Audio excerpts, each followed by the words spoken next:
Buenas tardes, mis hermanos. El Señor os bendiga grandemente en esta tarde. Continuamos con nuestro estudio de la Epístola Universal de Judas. Estamos en estos versículos que describen y denuncian a los falsos maestros. Judas está describiendo y denunciando a los falsos maestros. Le pido que por favor vaya al Nuevo Testamento, al penúltimo libro de la Biblia, la Epístola de Judas, y vamos a ir al versículo 14. Versículo 14. Recuerde que la carta de Judas solamente tiene un capítulo, solamente 25 versículos. Si usted ya lo encontró, pongámonos en pie.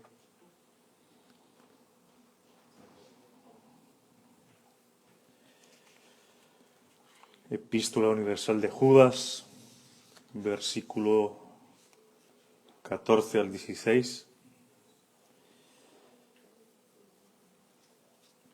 Hemos venido tratando del 8, el versículo 8, y hoy terminaremos esa descripción y denuncia de los falsos maestros. Vamos a leer la palabra del Señor. Versículo 14 dice: de estos también profetizó Enoc, séptimo desde Adán, diciendo: he aquí, vino el Señor con sus santas decenas de millares, para hacer juicio contra todos y dejar convictos a todos los impíos de todas sus obras impías que han hecho impíamente y de todas las cosas duras que los pecadores impíos han hablado contra él. Estos son murmuradores, querellosos, que andan según sus propios deseos, cuya boca habla cosas infladas, adulando a las personas para sacar provecho. Amén. Vamos a orar al Señor. Entregamos este momento una vez más, Padre amado.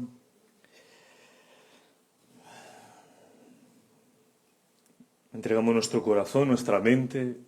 Queremos escuchar lo que tú quieres hablarnos.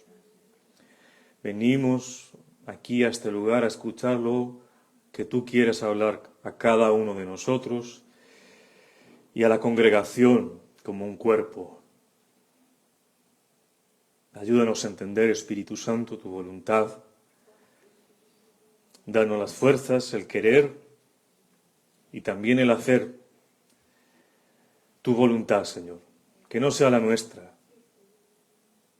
Venimos con un corazón humillado, humilde ante ti, Señor, para que tú nos hables y también nos moldees. Gracias, Señor, por cuidarnos. Gracias, Señor, por alertarnos de estos falsos maestros. Gracias por darnos entendimiento. Bendice a cada una de las personas que estamos aquí y aquellas que nos ven a través del Internet. Y provéeles salvación, Señor, a sus vidas. Queremos adorarte, honrarte, Señor. Ver en esta porción de la Escritura tu majestad, tu soberanía. Ver en ella, Señor, que tú eres Dios, el Dios todopoderoso y eterno. Padre, te damos gracias en el nombre de Jesús. Amén. Puedo tomar asiento. Es impresionante que Judas, según el bosquejo que teníamos, casi en 8 versículos nos describe y continúa describiendo y denunciando a los falsos maestros, ¿no? Qué tan importante es conocer el carácter, los frutos de estos falsos maestros para no ser engañados. Y como os decía, esta carta es difícil que en una supuesta congregación que no sea de Dios, que sea falsa, se va a predicar, porque quedarán al descubierto que son falsos maestros. Es difícil, pero gracias a Dios aquí lo estamos estudiando. Y el Señor nos está dando esas advertencias históricas de estos apóstatas, nos está describiendo y denunciando a los falsos maestros ya desde el versículo 5 hasta el 16. Qué gran porción toma Judas para que la Iglesia conozca las características de un falso maestro y no dejarnos engañar, ¿no? Y también nos llama a prepararnos, a conocer más las Escrituras para defender la fe. Ese conjunto de doctrinas, de enseñanzas bíblicas que nos ha dejado el Espíritu Santo en 66 libros.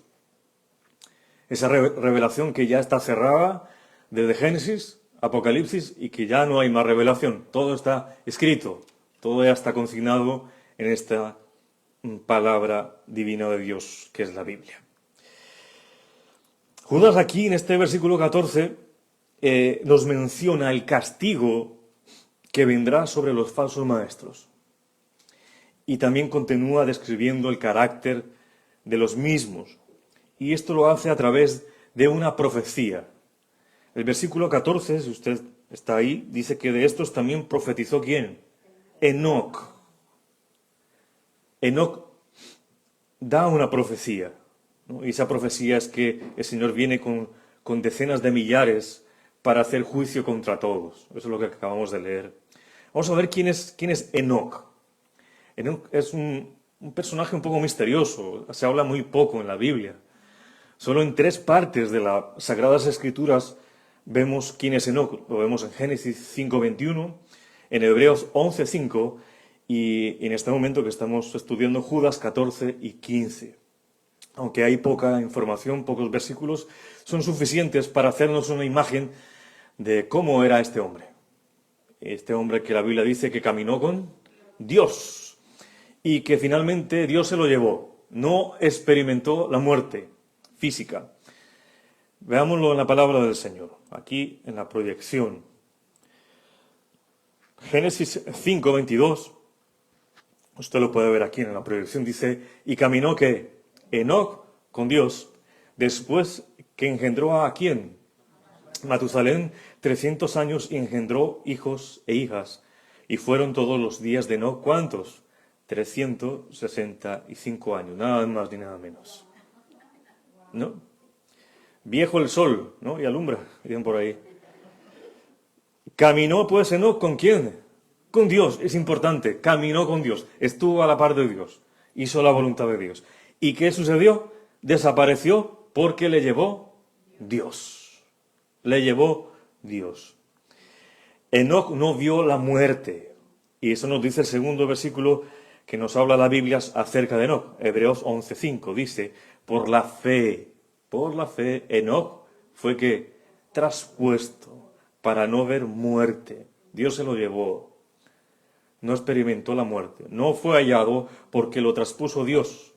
Y antes que fuese traspuesto, tuvo testimonio de haber agradado a Dios.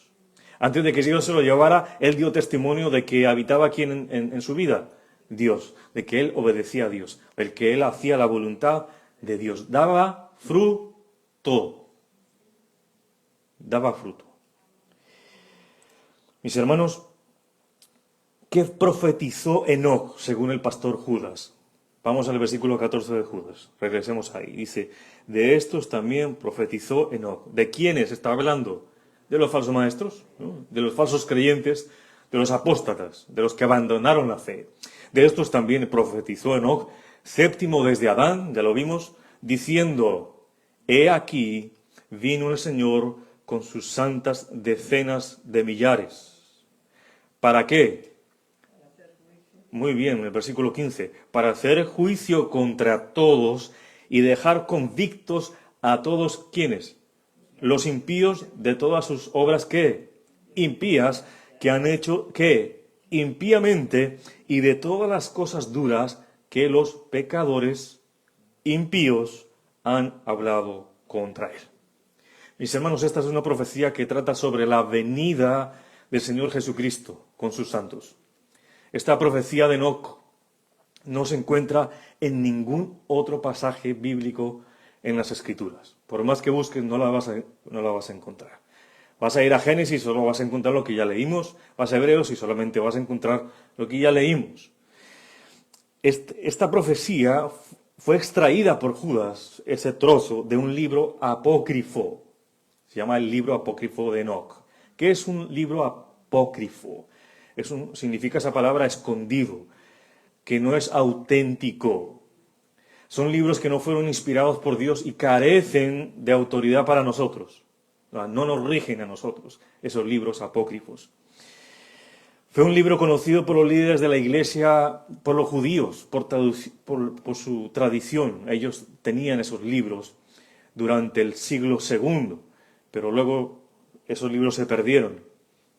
Dios no quería que ese libro apócrifo de Enoc formara parte del canon de las Escrituras, del estándar de las Escrituras, porque no concuerda con todo lo que dicen los 66 libros. Por eso no está dentro de la Biblia. Dios no quería que formara parte de la Biblia, porque no refleja la verdad del mensaje de Dios. Y por tanto no fueron inspiradas por el Espíritu Santo. Pero entonces, ¿por qué Judas toma esa porción de ese libro de Enoc? Bueno, específicamente esta profecía Enoc, Dios la quiso incluir en su santa palabra, ¿no? La profecía le fue dada por revelación divina ¿a quién? A Enoc. Esa profecía por revelación divina la han tomado y la han puesto en un libro que no es aprobado por los judíos, pero de allí toma esa parte Judas y la introduce aquí, ¿no? Judas toma esa profecía que se conocía de Enoc, pero no significa, escúcheme bien, no significa que el libro de Enoc sea inspirado por Dios. Hay una gran confusión hoy en día. Hay personas que se están parando en los púlpitos predicando el libro de Enoc. Y el libro de Enoc no está en los 66 libros. No es inspirado por Dios. Hay libros que se llaman los apócrifos o deuterocanónicos, que nos hablan de cosas que sí sucedieron, de geografía, de historia, pero que en la parte espiritual no sirven, no compaginan con todo lo que dicen los 66 libros. Si tú ves desde Génesis a Apocalipsis, la palabra de Dios no tiene contradicciones. Se explica a ella misma. Pero este libro de Enoc, que en otro día quizás lo vamos a ampliar más, hay cosas que no van de acuerdo a las Escrituras. El Espíritu Santo solamente toma esa porción y cuando lo trae a la Biblia es inspirado por Dios. Vale como si el Espíritu Santo diciendo esa porción sí es de Dios, pero no el libro. Alguna vez me sucedió, me encontré con una persona que quería predicar en la iglesia este libro. Y me mostró el Facebook, me mostró todas sus redes sociales, iglesias llenas, escuchando a este hombre predicar el libro de Enoc. Y yo dejé que hablase. Al final me dijo, ¿usted qué piensa? Le digo, usted está predicando un libro no inspirado por Dios. No tuve que decirle nada más. Cerró su iPad y se marchó. No me dijo nada más. Porque contra la verdad, ¿quién puede? Pues nadie. Recuerda lo que sucedió en Judas 9. Vamos a Judas 9. Sucede algo parecido. Recuerda que dice Judas, pero cuando el arcángel Miguel contendía con el diablo, disputando con él por el cuerpo de Moisés, no se atrevió a proferir juicio de maldición contra él, sino que dijo el Señor, te reprenda. Esta es una cita también traída de un libro apócrifo que se llama La Asunción de Moisés. Un libro tradicional de los judíos, que lo conocían. Lo conocían, ¿qué hace aquí? Judas toma esa porción y al introducirla a las Escrituras lo hace inspirado por Dios, ¿no? Lo convierte en inspiración de Dios. Al citar Judas el libro de Enoc, no quiere decir que todo el libro de Enoc está inspirado por Dios. Perdón que sea reiterativo, pero quiero que se entienda. Es solamente la porción que trae Judas de ese libro. Al citar Judas el libro de la Asunción de Moisés, no quiere decir que todo el libro de la Asunción de Moisés está inspirado por Dios. Es solamente la porción que trae Judas y que cita Judas. Vamos a ver un poco más ejemplos en la Biblia, porque estos no son los únicos ejemplos que hay en la palabra de Dios. El mismo Pablo le está hablando a los cretenses y cita poetas cretenses que son paganos para darles un ejemplo a los mismos cretenses. Les está diciendo, mira lo que dicen sus profetas de ustedes mismos. Y trae esa información extrabíblica. Mira lo que dice acá.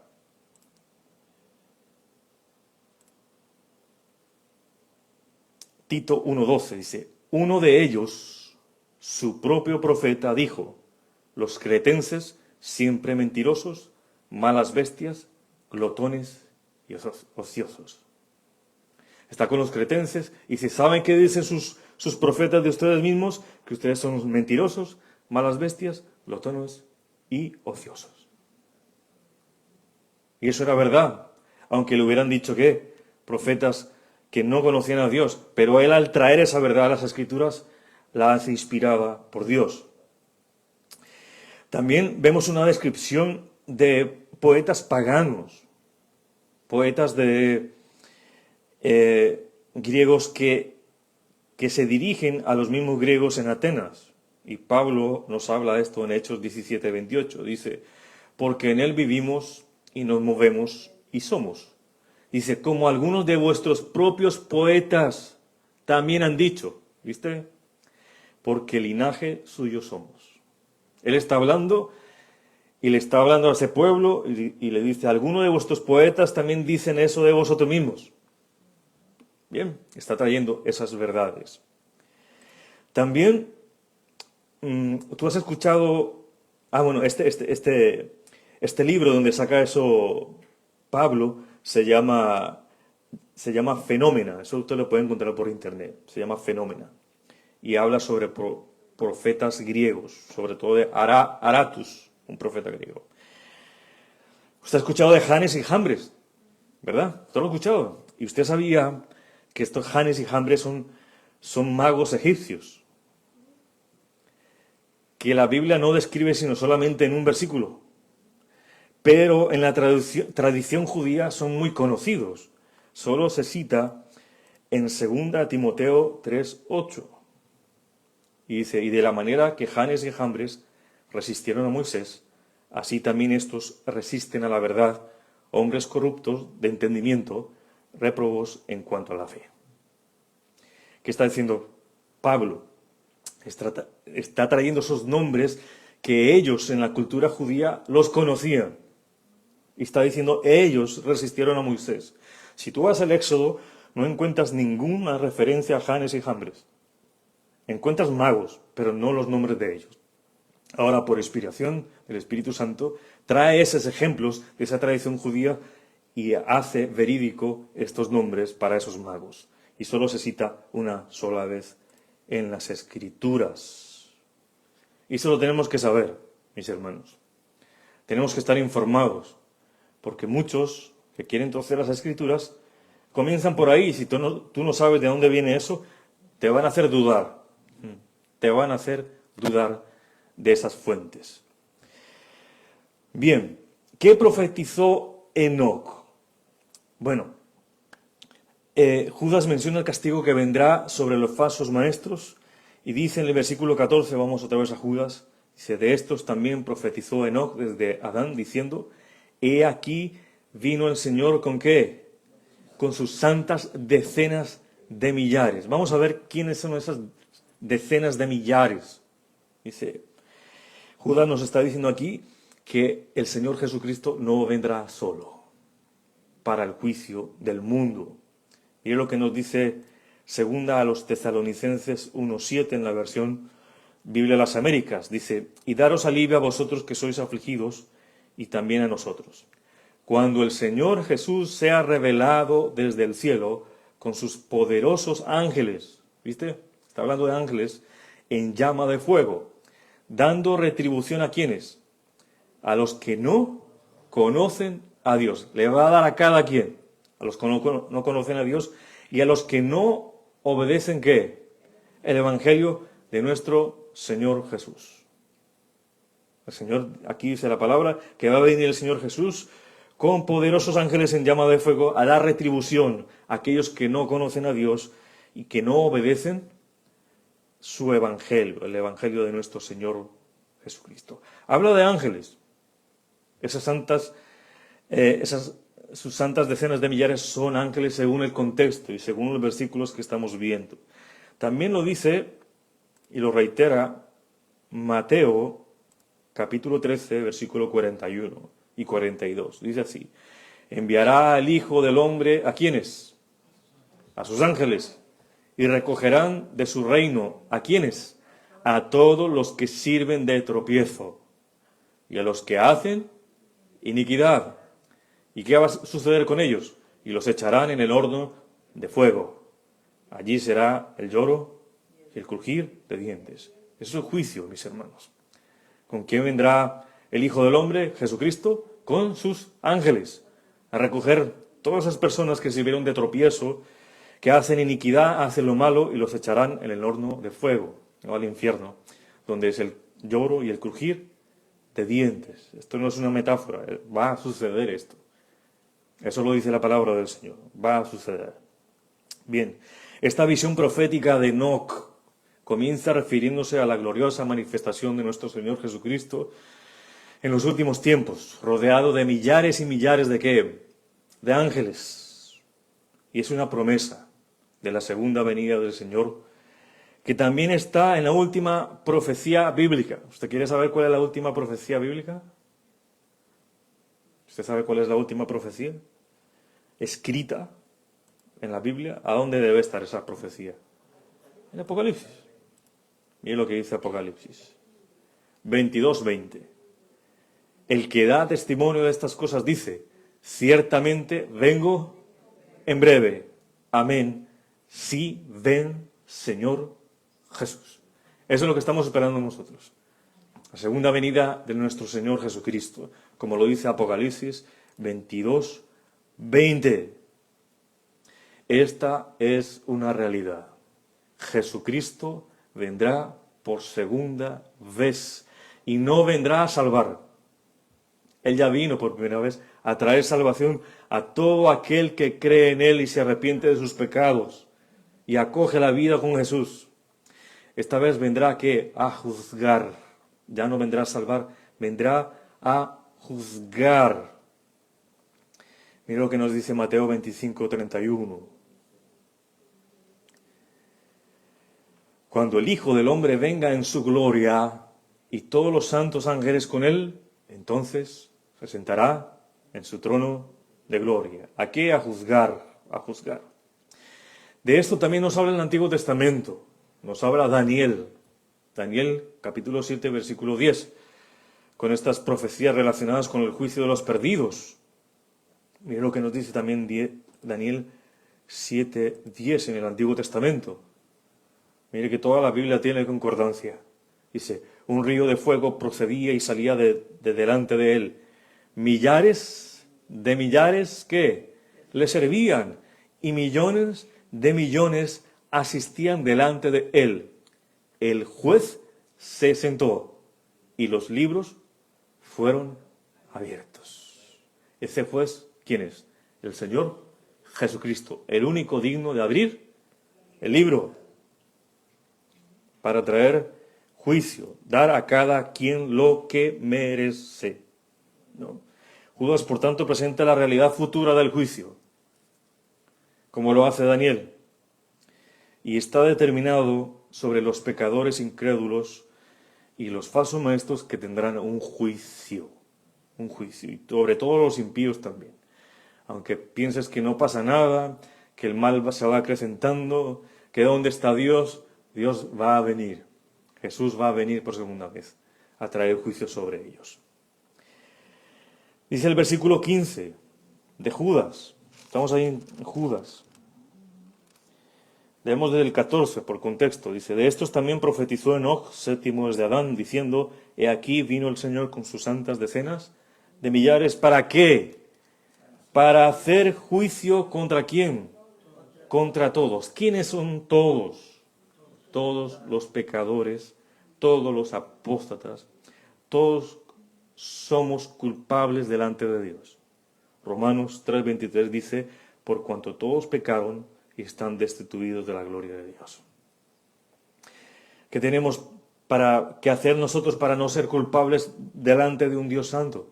Arrepentirnos de nuestros pecados. Decir que no hacemos la voluntad de Dios, que obramos mal, que nuestro pensamiento, nuestro corazón no son santos como Dios es santo y que necesitamos de un Salvador para nosotros poder estar a paz con Dios y creer en el sacrificio de Jesucristo en la cruz del Calvario. Dejar nuestra vieja manera de vivir y abrazar a una persona. No es una religión, es una persona del Señor Jesucristo y tener una comunión con Él y decirle a Jesús que yo creo que Él murió y resucitó al tercer día y que si yo creo, Él hace un intercambio. Él pone en Él nuestros pecados y de Él pone en nosotros la justicia de Dios para que Dios nos vea libre de culpa y de pecado. Eso es lo que tenemos que hacer. Pero ¿qué más tenemos que hacer? Pues proclamar el Evangelio a los perdidos. Dice el versículo 15 de Judas, para hacer juicio contra todos y dejar que convictos, dice esa palabra es convencidos, para dejar convencidos a quiénes, a todos los impíos de todas sus obras impías que han hecho impíamente. Mira cómo es reiterativo la palabra de Dios diciendo impío, impío, impío. Que no quepa duda que el juicio viene sobre una persona impía que hace obras impías que siempre están haciendo el mal y no se han arrepentido. Deja claro la verdad sobre los impíos, ¿no?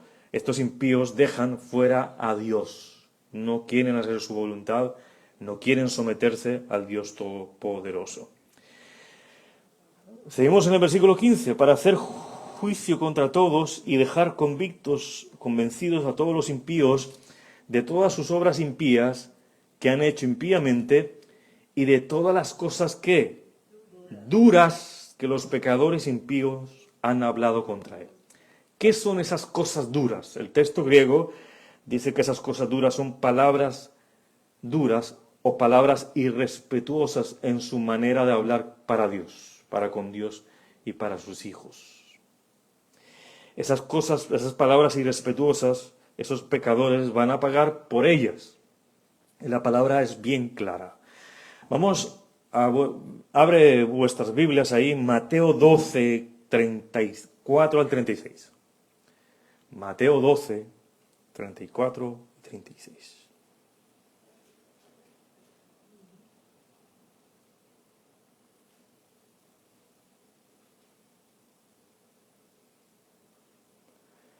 Evangelio de Mateo 12, 34 y 36. Está hablando el Señor Jesucristo. Está hablando los fariseos. Dice, generación de víboras, ¿cómo podéis hablar lo bueno siendo malos? Porque de la abundancia del corazón habla la boca. Le está recriminando que ellos hablan lo bueno, siendo que su corazón es malo, porque de la abundancia del corazón habla la boca. El hombre bueno, versículo 35, del buen tesoro del corazón saca buenas cosas. Claro que sí. Y el hombre malo, del mal tesoro, saca malas cosas. O sea, una persona se conoce por lo que habla, porque del corazón proviene. Según lo que hable. Así está su corazón. 36. Mas yo os digo que toda palabra que ociosa, eso significa inútil, vana, que hablen los hombres, de ella darán cuenta en el día de juicio. Versículo 37. Porque por tus palabras serás justificado y por tus palabras serás condenado. Y el Señor nos va a tomar cuentas a todos nosotros de lo que hablamos. Porque de lo que hablamos viene del corazón. Si de tu boca salen palabras inútiles, ociosas, vanas, así está tu corazón.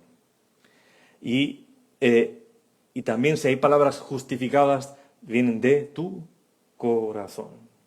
Dios los va a juzgar, aún en el modo de hablar a estos apóstatas, de los falsos creyentes. Esta profecía de Enoc trata, como ya lo hemos dicho, sobre el juicio, sobre la iglesia que vivirá en una apostasía total. Hay una iglesia que es falsa, que es apóstata, pero hay una iglesia verdadera, y esa iglesia será retirada de la tierra. Y aquellos que aparentan ser la iglesia de Cristo permanecerán en el mundo y estarán aquí cuando Cristo venga a juzgar a los seres humanos en el día final. La iglesia de Cristo no estará en esta tierra, porque ya no hay condenación para aquellos que creyeron en Cristo Jesús. Y esos días que venga el Señor Jesucristo será para juicio, será para condenación. Aquí en el versículo 16 ya deja de lado un poco la profecía de Judas, de Enoc, y comienza a darnos cinco características de las cuales podemos identificar a los apóstatas. Vamos a leerla, versículo 16. Nos da 5 señales con las cuales podemos identificar a los apóstatas. Dice, estos son murmuradores, querellosos, que andan según sus propios deseos, cuya boca habla cosas infladas, adulando a las personas para sacar provecho. Vamos a estudiarla uno por una. Bien, vamos con la primera. Dice que los apóstatas son murmuradores. ¿Qué significa eso? Murmuran contra Dios y contra los hombres. Son murmuraciones pronunciadas en voz baja, quejas. Obviamente esto lo voy a también aplicar a nosotros, ¿no?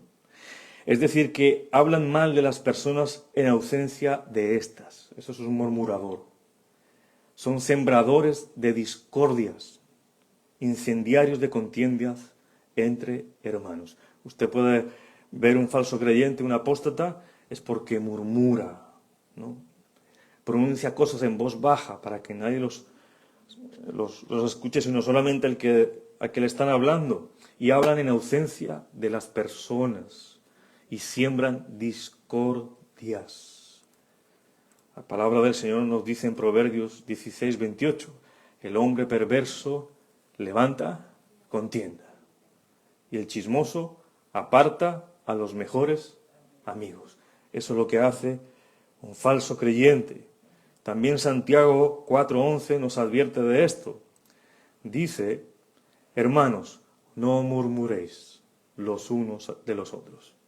El que murmura del hermano y juzga a su hermano, murmura de la ley y juzga a la ley.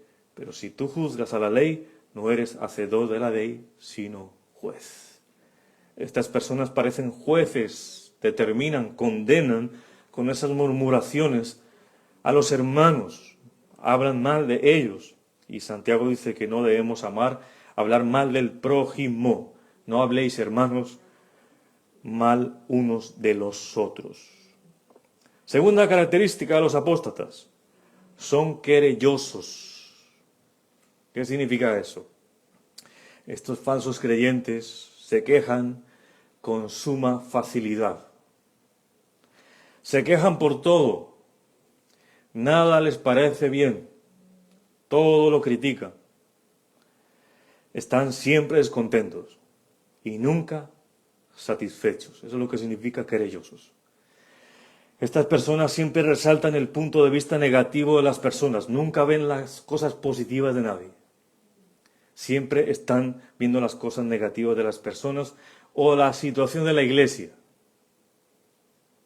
Estas personas acusan a los ausentes sin el más mínimo respeto a la moral ni a la ética cristiana. Y es todo lo contrario que sucede con un verdadero cristiano, mis hermanos. Un verdadero cristiano, cuando llega a la vida, cuando tiene vida en Cristo Jesús, cambia su forma de pensar, ¿verdad? Y tiene un corazón humilde.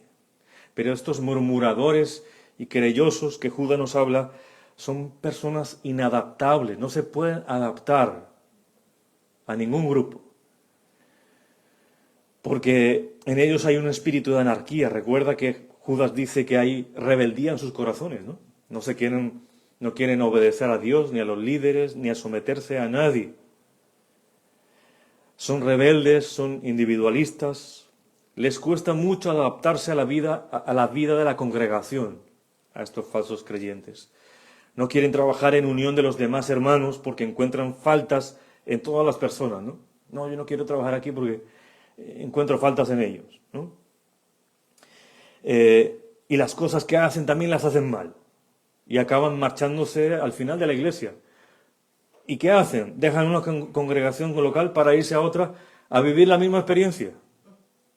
Y van a otra y dicen, pero es que ninguna congregación me sirve. Y son ellos mismos, porque no pueden vivir en comunidad. ¿Qué hará una persona de estas cuando vaya al cielo? ¿Dónde se va a esconder?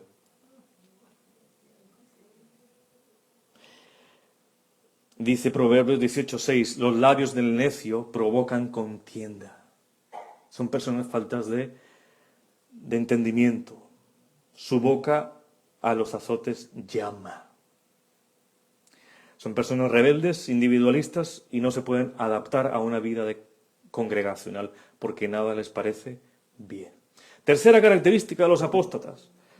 Andan según sus propios deseos. Esos deseos también pueden ser impulsos sexuales, sus concupiscencias, pero también son sus deseos que ellos quieren por encima de todo cumplir. Recuerde que a ellos no les importa nada ni nadie, ¿no? Ellos viven controlados por sus pasiones, por sus deseos, ¿no? Si ellos quieren ser famosos, exitosos, no les importa la palabra de Dios, hablar mal de ella, adulterarla, no les importa la salvación de las almas que les están escuchando, solo quieren sacar fruto de ellos, económico. Ellos quieren y están viviendo controlados por sus pasiones y sus deseos. Pero a no alcanzar sus deseos y sus propias pasiones, pues crea en ellos una insatisfacción, un descontento interior, ¿no?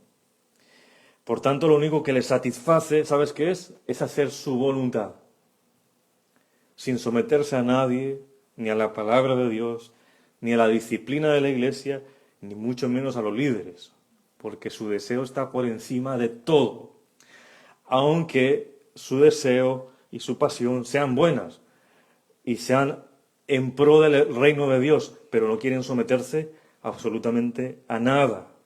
Estos falsos creyentes son dioses para sí mismos. Ellos mismos son su Dios, porque ellos mismos se autogobiernan. Ellos quieren desarrollar sus propios deseos, sus propios sueños. En el nombre de Dios, pero sin Dios. En el nombre de Dios, sin la iglesia local. En el nombre de Dios, sin los hermanos. Y en el nombre de Dios, sin sujetarse a la palabra de Dios. Esos son falsos creyentes. Cuarta característica de los apóstatas. Hablan cosas infladas. Estas personas son engreídas, arrogantes. Se expresan sin moderación, son altivos, no miden sus palabras, ¿no? Son los que dicen por ahí, soy como soy, ¿no? Sus palabras son vacías, ineficaces. Sin embargo, estas palabras tienen un poder engañoso en la medida en que pueden persuadir a las personas a alejarse de la verdad. Hablan cosas tan infladas, pero son tan astutos para engañar a las personas, que resulta convenciendo a estas personas poco doctas en la palabra de Dios, ¿no? Y sabemos que eso no es una característica del cristiano. El cristiano no habla cosas infladas, ¿no? El cristiano verdadero es humilde. Quinta característica de estos apóstatas. Hablan adulando a las personas para sacar provecho. Les gusta hablarles bonito a las personas. Les gusta hablar las cosas que a las personas les gusta escuchar. ¿Qué les gusta escuchar a las personas que no tienen un corazón conforme al de Dios? Pues que van a prosperar en todo, que todo lo pueden obtener ya mismo si hacen una oración, si confían en ese supuesto maestro o predicador. Todo lo quieren absolutamente ya, ¿no? quieren la llenura del Espíritu sin apartarse del pecado, sin leer las Escrituras, sin tener comunión con el Señor. Solo quieren cosas de esta tierra, porque el falso profeta, el falso maestro, habla de las cosas de la tierra, de las cosas terrenales. Pero el verdadero maestro habla de las cosas de ¿qué? Del cielo, lo que hablaba el Señor Jesucristo.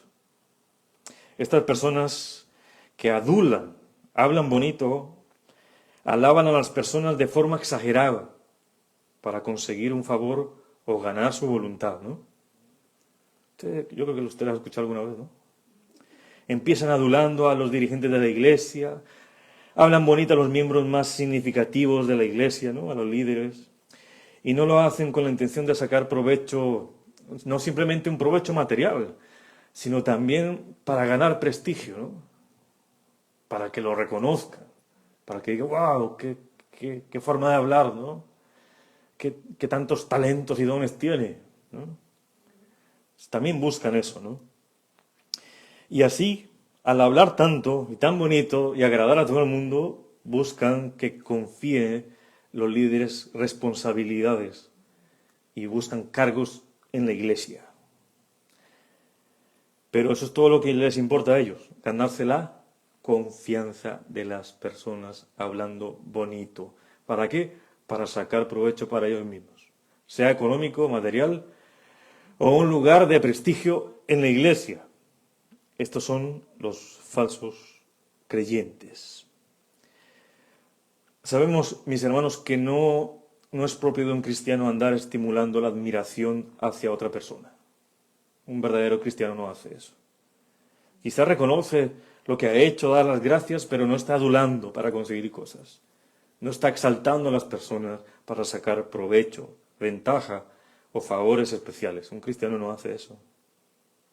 Los verdaderos cristianos somos diferentes. Estamos es para servir, ¿no? Y no para ser servidos. El cristiano, cuando habla para edificación, no para destrucción, no para juzgar, no para hablar mal del prójimo, como vimos, no para murmurar, no para quejarse por todo. El cristiano, cuando habla, edifica a los hermanos, trae bendición a los hermanos, edifica el cuerpo de Cristo. Hermano, huya de una persona que no edifica. Cierra sus oídos. Porque las malas conversaciones corrompen las buenas costumbres. Huya de eso, tape sus oídos, exhorta a esa persona cuando comience con sus palabras a no edificar a los hermanos. Mire lo que hace un verdadero cristiano. Efesios 4:29 dice, ninguna palabra corrompida salga de vuestra boca, sino la que sea buena para la necesaria edificación, a fin de dar gracia a los oyentes. Ninguna palabra corrompida debe salir de nuestra boca, solo para edificación de aquellos que nos escuchan. Nuestras palabras deben ser edificantes, que construyan, que alienten, que imparten instrucción, que traigan fe, que traigan esperanza, que consuelen y no que traigan divisiones, como decía aquí la palabra a los chismosos. Dice Proverbios 10:21, dice, los labios del justo, ¿qué dice acá? Apacientan a muchos.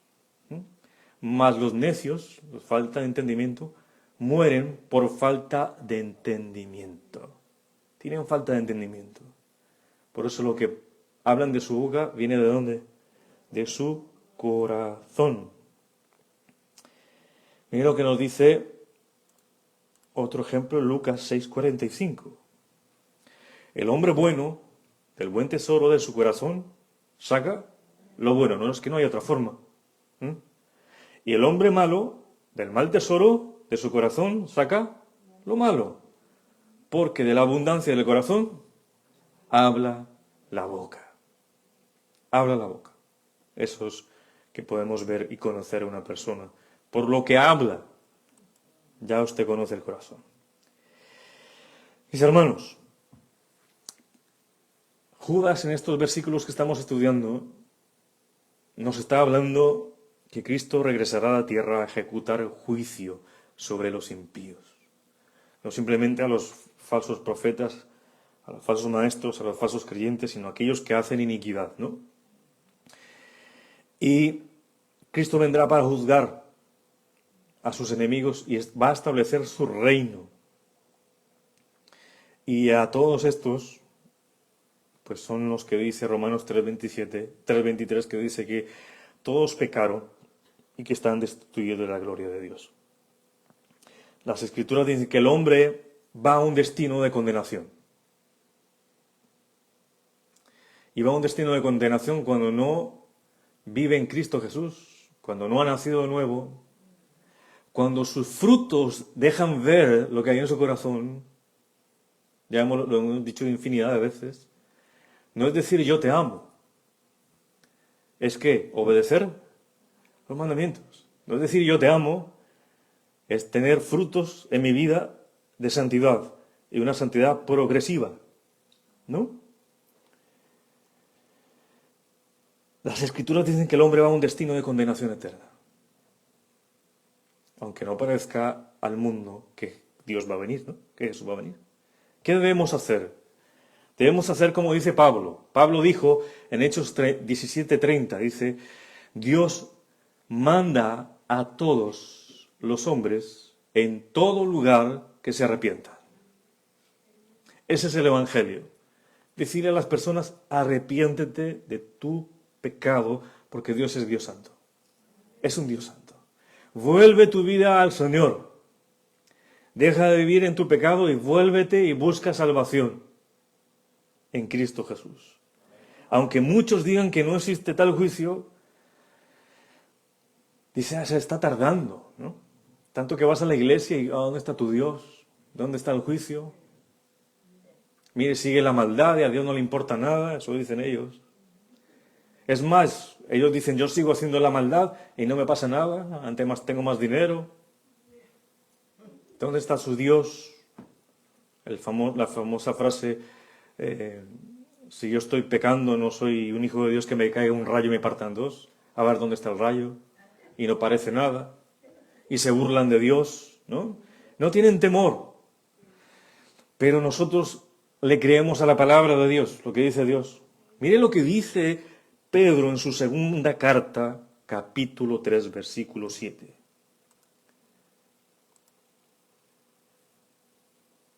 Pero los cielos y la tierra, que existen ahora, lo que tú ves, lo que estamos viendo, están reservados por la misma palabra, guardados para el fuego en el día del juicio y de la perdición de los hombres impíos. Esta tierra, que a veces no se nos van los ojos por ella, por el mundo, por lo que muchas veces mucha gente ama del mundo, va a desaparecer. No va a quedar nada. Por ese amor al mundo y a esta tierra va a ser en vano, porque no va a quedar absolutamente nada. Dice más, oh amados, no ignoréis esto, que para el Señor un día es como 1000 años y 1000 años como un día. El tiempo de Dios es diferente al nuestro. Eso es lo que debemos entender. Para el Señor un día es como 1000 años y 1000 años como un día. No porque no veamos ya pronta la manifestación de ese juicio, no quiere decir que Dios va a venir. No va a venir. Su palabra dice que va a venir. Y lo creemos. ¿Quién sabe ese día? La hora, nadie. Solamente el Padre sabe cuándo va a venir ese día. Nadie más. Si alguien te dice y te da fecha, ese es un falso profeta, es un falso maestro. Pero ese juicio que tanto habló Dios desde Génesis, nada que se cumple. Pues el mismo Pedro nos dice, mire lo que dice aquí en el versículo 9. El Señor no retarda su promesa, según algunos la tienen por tardanza, sino, hay una razón, que es paciente para con nosotros, no queriendo que ninguno perezca, sino que ¿cuántos? Todos procedan ¿a qué? Al arrepentimiento, al cambio de vida. El Señor, algunos dicen, se va a tardar, no va a venir, pero Él lo está haciendo ¿para qué? Porque es paciente con nosotros. Él no quiere que nadie perezca en las tinieblas eternas sin la presencia del Señor, amoroso del Señor. Él está aguardando ese tiempo para que todos vengan al arrepentimiento. Por eso debemos predicar el Evangelio en estos tiempos, porque el Señor quiere que todos procedan al arrepentimiento. Debemos anunciar el Evangelio, mis hermanos. Debemos prepararnos a estudiar la palabra de Dios para defender la fe. Y nuestra confianza está en la palabra de Dios, en las promesas de Cristo, en las promesas del Señor. Que si Él dijo que iba a venir en su tiempo. Nuestro trabajo es anunciar el Evangelio para que muchos se arrepientan de su vida pecaminosa, para que no vayan a una vida sin Cristo. Muchos dicen, no, tanto tiempo, mi abuela decía, mi bisabuela decía que iba a venir el Señor pronto en juicio y no ha venido. Pero quizás se te adelante el juicio cuando mueras, porque es en esta vida que tenemos que decidir nuestra fe con Jesucristo. Si mueres ya no hay otra opción de salvación. Si mueres ya no hay más redención para el que muere. Porque como dice Hebreos 9:27, el hombre está destinado a morir una sola vez y luego el juicio. Después de muerto ya vendrá el juicio. El tiempo de salvación es hoy. De arrepentimiento de nuestros pecados. Vámonos en pie, vamos a orar al Señor.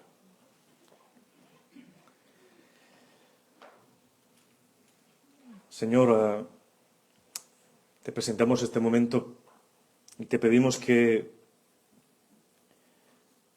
nos ayudes a no manifestar en nuestra vida estas características de estos falsos maestros. Que en nuestra vida no se manifieste la murmuración, la queja, el ser arrogantes,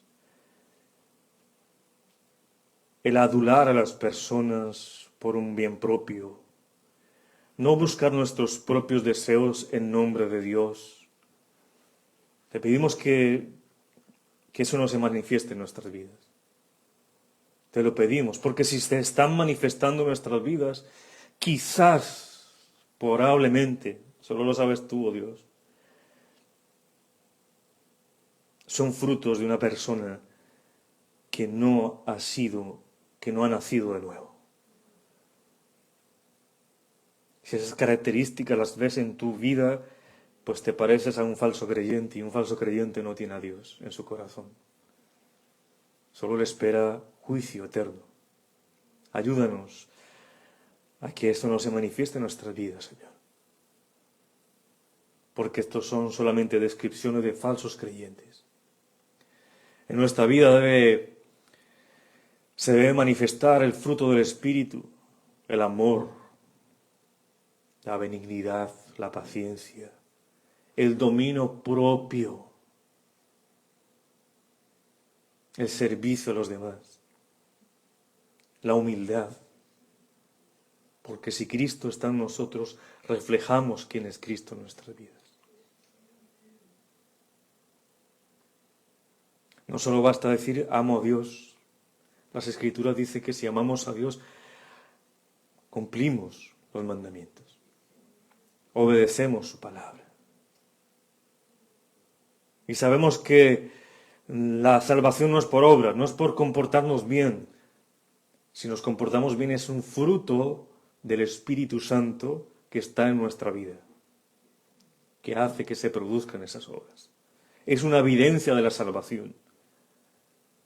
No son nuestras fuerzas, no son nuestros méritos, es la gracia y la misericordia de Dios en nuestras vidas. Lo sabemos. No debemos tener orgullo porque nos comportamos bien, eso es fruto del Espíritu Santo en nuestras vidas. Es fruto del entendimiento de la palabra de Dios. Es el temor a Dios. Es el agradarle a Dios.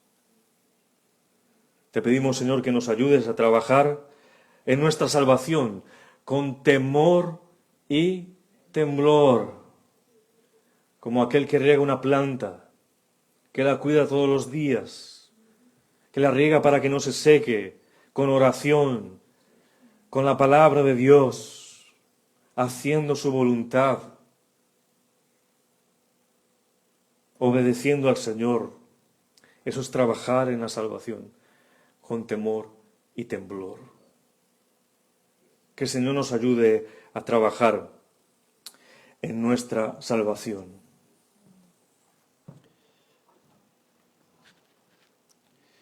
Con temor y temblor.